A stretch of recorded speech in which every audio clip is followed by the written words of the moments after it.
Bismillahirrahmanirrahim. My name is Professor Dr. Ehsanul Wadud.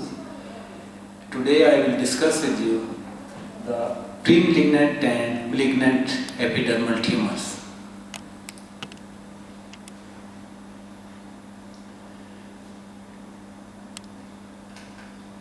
Before discussing the epidermal tumors, I would like to discuss with you the normal histology of skin.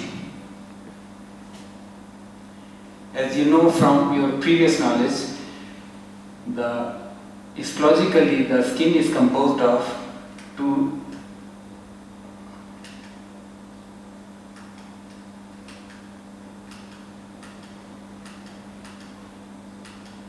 layers.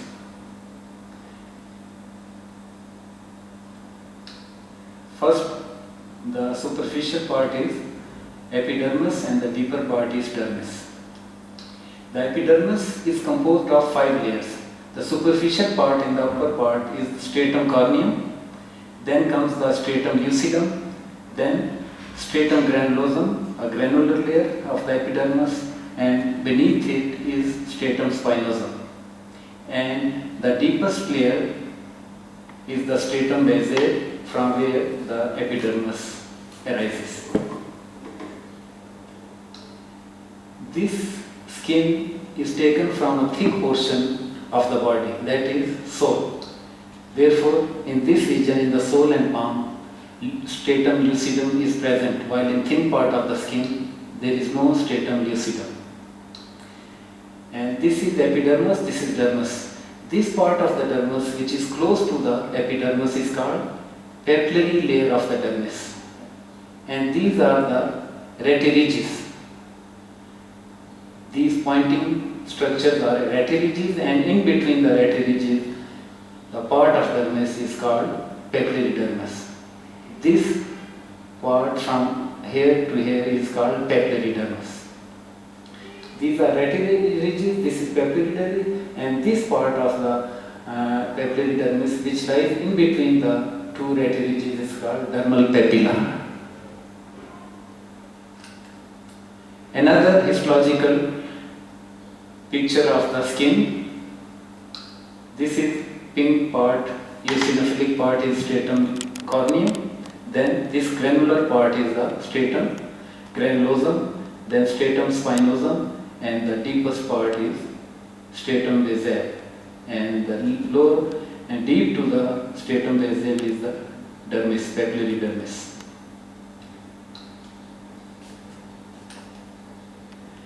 This histological picture is from the thin part of the skin, that is from trunk or body, and you can see the epidermis is thin and this is dermis. This is epidermis, this is dermis.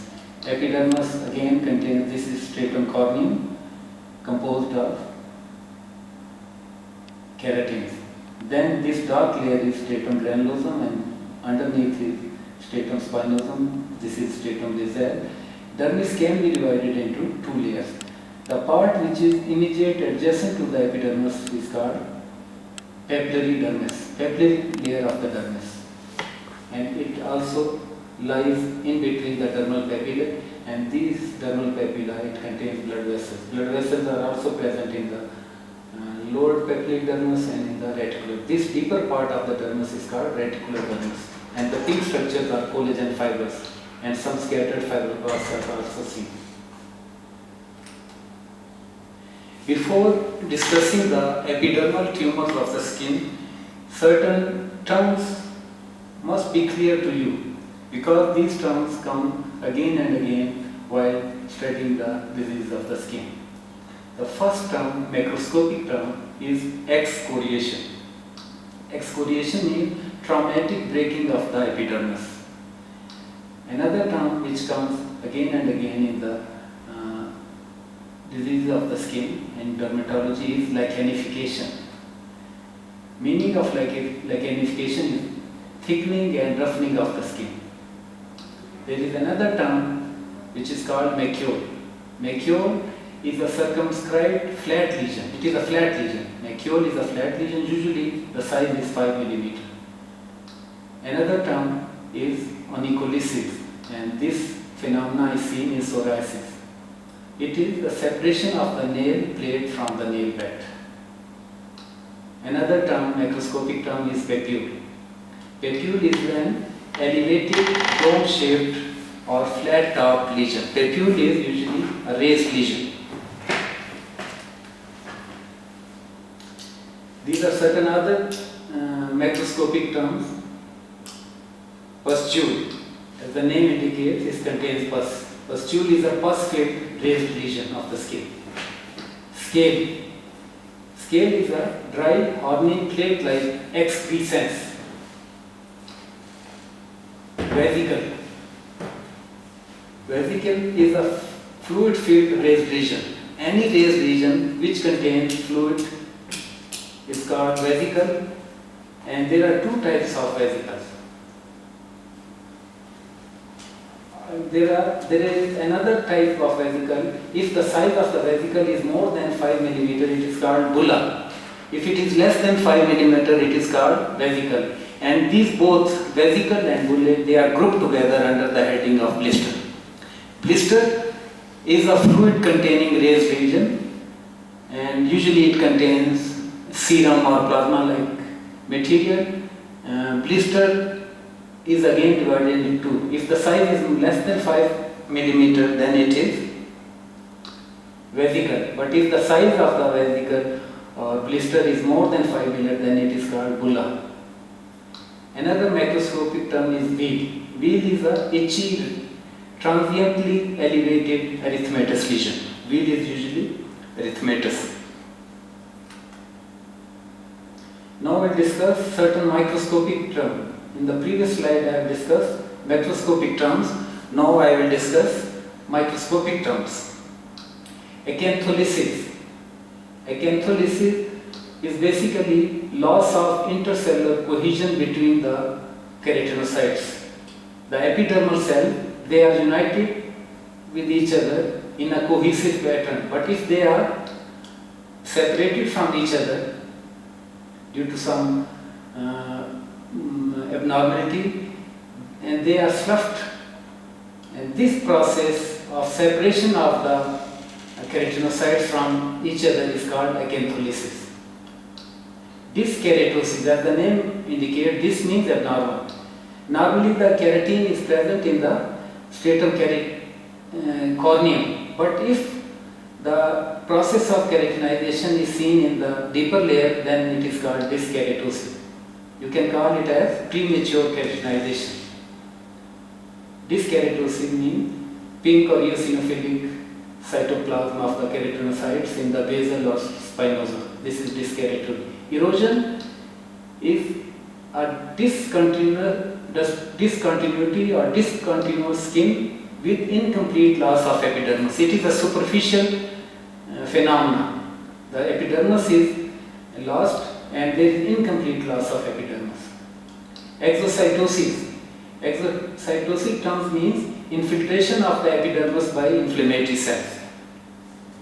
Usually they are lymphocytes, but any cell, if they enter into the epidermis or infiltrate the epidermis in different dermatosis, this process is called exocytosis.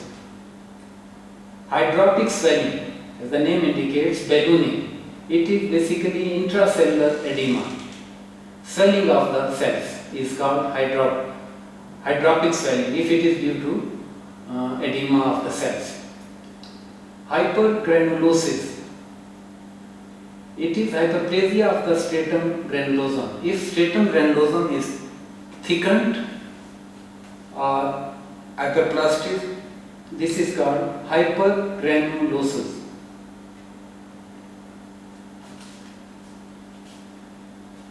Other microscopic terms are hyperkeratosis. The name indicates it is thickening of the stratum corneum. Keratin is more, therefore it is called hyperkeratosis. Lentiginous is another term. It means linear melanocytic proliferation. You see, normally the melanocytes are present in the deeper dermis in the stratum basal, scattered, they are away from each other. But if they are more and they are contiguous and there is proliferation of melanocytes, then this process is called lentiginous. Proliferation of melanocytes, more melanocytes, contiguous proliferation is called lentiginous.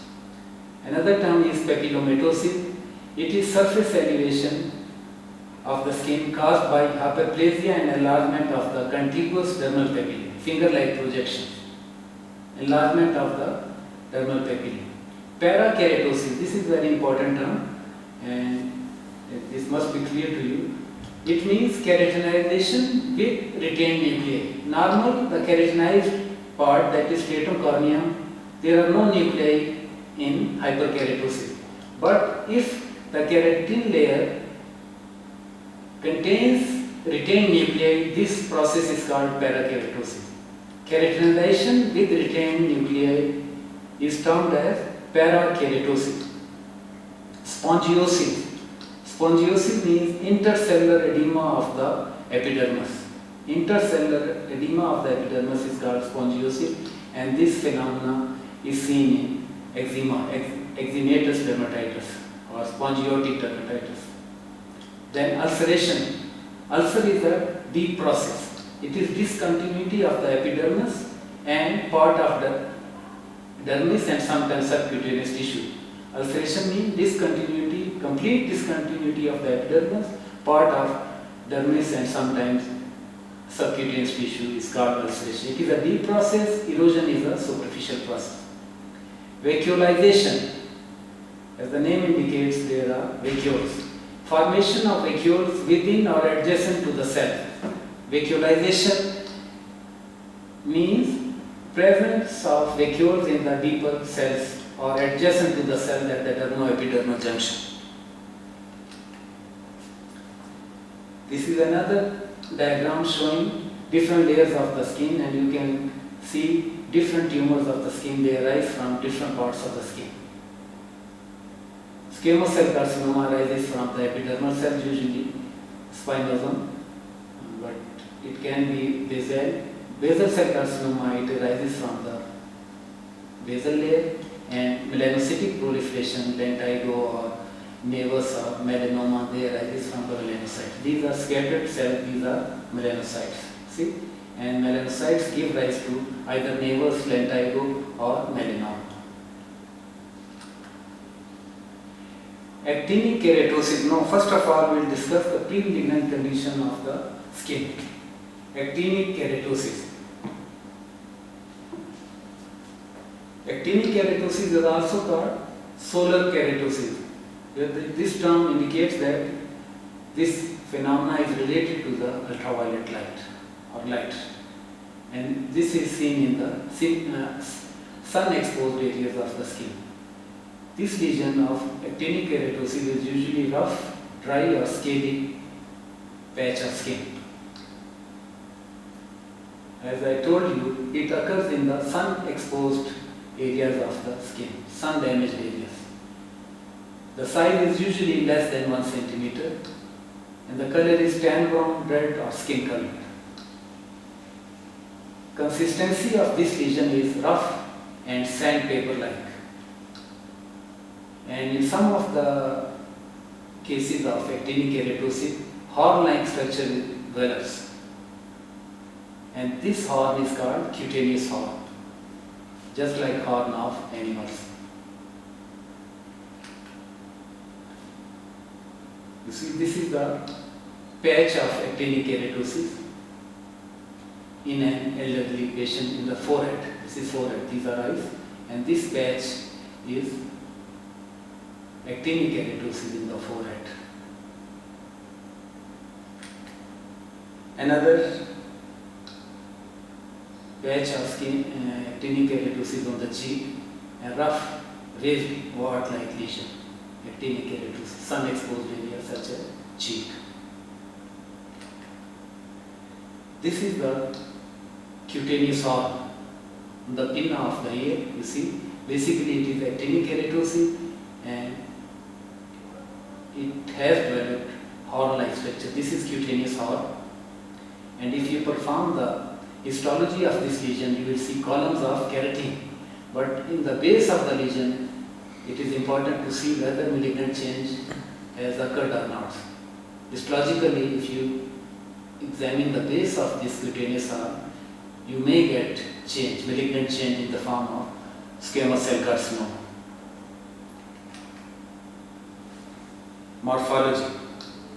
There is cytological atypia in the lowermost layer of the epidermis. Lowermost means stratum basale or adjacent part of the stratum spinosum. It is cytologically atypical. Atypia means dysplasia. The lower dermis is dysplastic.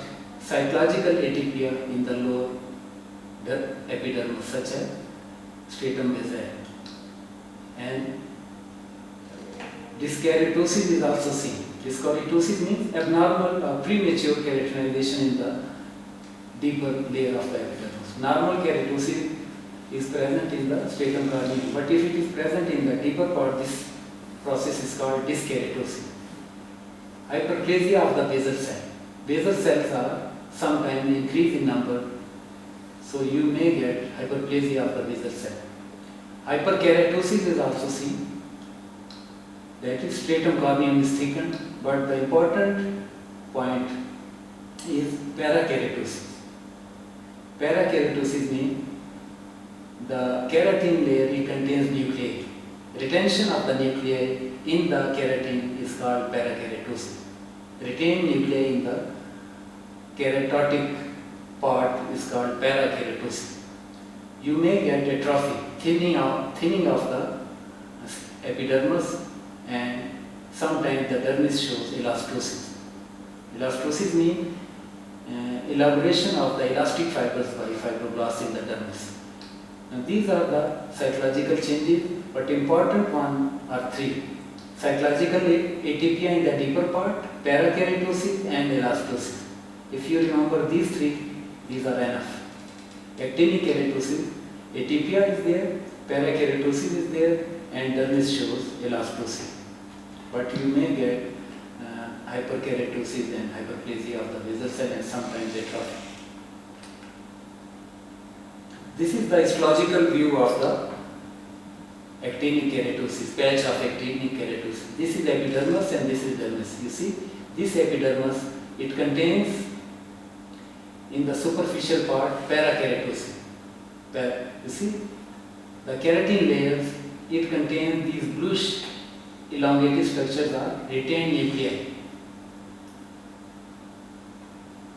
Bluish elongated spindle cell-like structures are nuclei of the keratinocytes. These retained nuclei in the keratin layer is called parakeratosis. You see, this is our parakeratosis. Okay? There are no nuclei. This is orthokeratosis. This is normal process. But if keratin layers contain nuclei, such as here, it is parakeratosis. It is a feature of so many dermatological diseases. Over here we are discussing actinic keratosis. This is a diagnostic feature of actinic keratosis. And you see the basal layer, it shows atypia. They are hyperchromatic and prominent. Stratum basale is hyperchromatic and they are hyperplastic and show nuclear atypia. Atypical crowded, they are crowded, more in number. Crowded keratinocytes occupy the lower portions of the epidermis. Lower portion of the epidermis shows atypia, crowded nuclei, and the dermis you can see some inflammatory cells in the form of lymphocytes, and this is elastosis. This area is elastosis. The green arrow points towards parakeratosis and the red arrow points towards the atypia in the basal layer. Another histological picture of the actinic keratosis. You see some parakeratosis and nuclear atypia in the basal layer.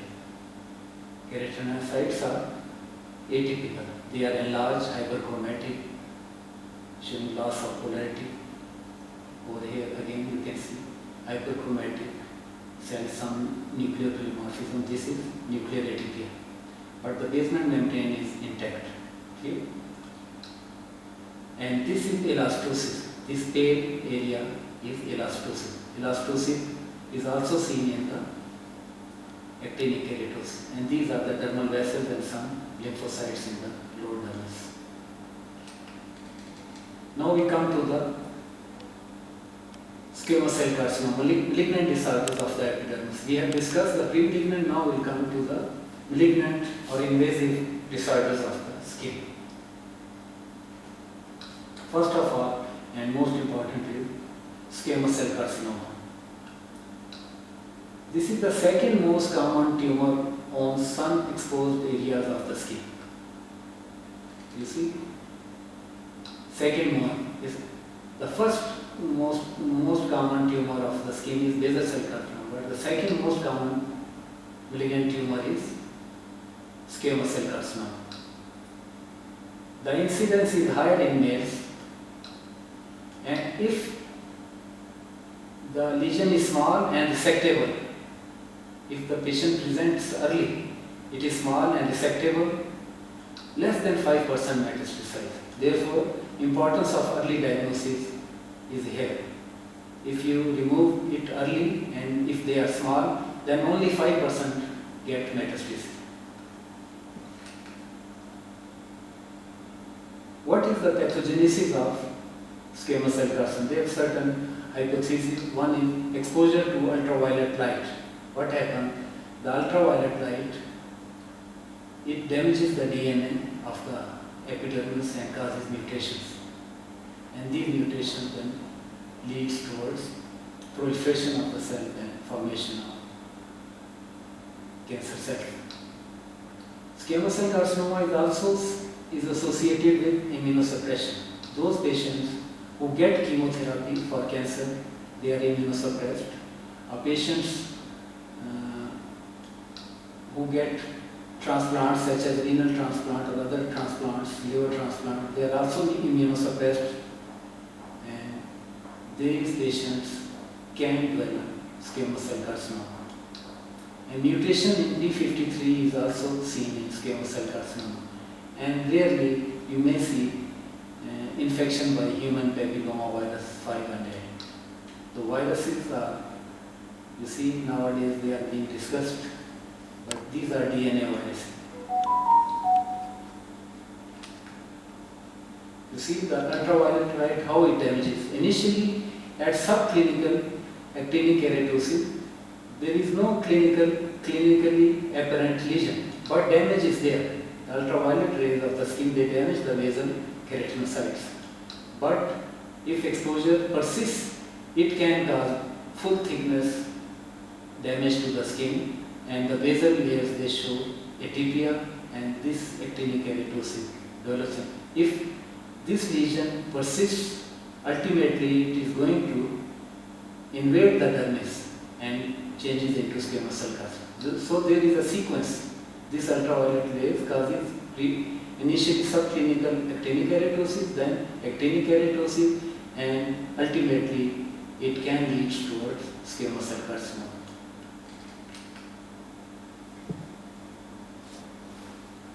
Morphology. Initially, the squamous cell carcinoma, it starts as in situ carcinoma. In situ means basement membrane is intact. It is sharply defined red scaling plaques. The in situ carcinoma is sharply defined red scaling plaque. It is also called Bowen's disease. In situ carcinoma of the epidermis is also called Bowen's disease. And if this basement membrane is broken and the tumor cells they invade the dermis, this is called invasive squamous cell carcinoma, and these invasive lesions are nodular or ulcerated. They may be nodular, they may be ulcerated. And histologically they show variable differentiation. The differentiation of the tumor varies. In well differentiated tumors, there is low mitotic rate and pleomorphism is less. This is a patch of Bowen's disease, in situ carcinoma of the dorsum of hand. And this is the histological view of the Bowen's disease. You see, epidermis, almost all the layers, they are abnormal. You see pleomorphism, hyperchromatism, loss of polarity, and over here you can see mitosis. Again mitosis. You see all the layers are abnormal, loss of polarity, pleomorphism is there, and this is the dermis. Basement membrane is intact. Therefore it is carcinoma in situ or Bowen's disease. This is the wart-like or raised lesions of squamous cell carcinoma. Cheek. I told you, sun-exposed areas are more prone to develop squamous cell carcinoma. Wart-like or raised lesion on the cheek. This is squamous cell carcinoma. These are the sites where commonly the squamous cell carcinoma is seen. Lower lip, pinna, cheek, and dorsum of the hand, because they are exposed to the sunlight.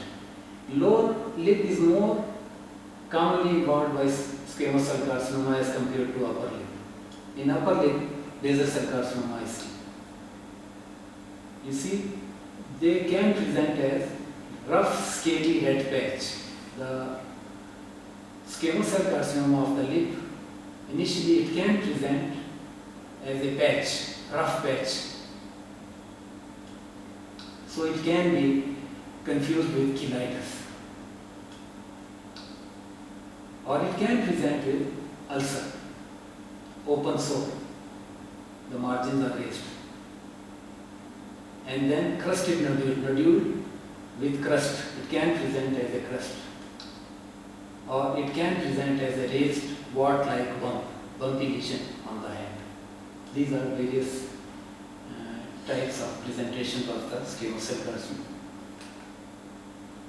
This is the histological